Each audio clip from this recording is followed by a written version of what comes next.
ಈ ಕಾರ್ಯಕ್ರಮ ಹೀಗೆ ಚೆನ್ನಾಗಿ ಯಶಸ್ವಿಯಾಗಿ ನಡೀಲಿ ಅಂತ ಹಾರೈಸ್ತೇನೆ.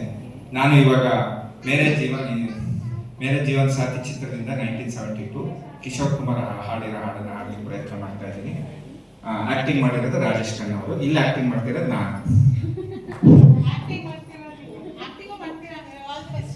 ಸುಮ್ಮನೆ ಅಂದೆ. ನಂದಿ ಗ್ರೂಪ್ ಮೂಡೊಳಗೆ ಹೋಗ್ತೀನಿ.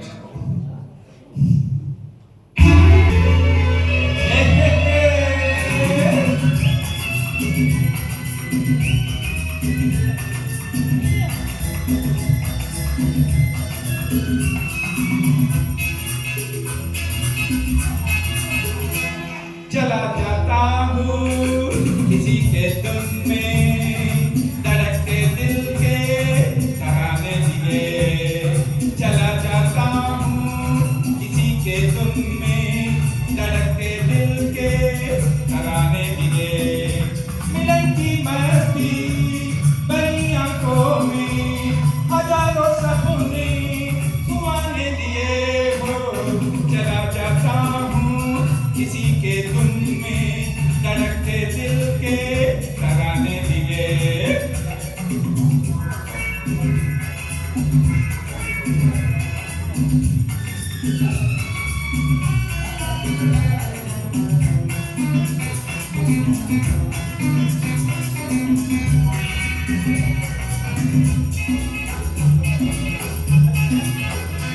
ये मस्ती के नजारे हैं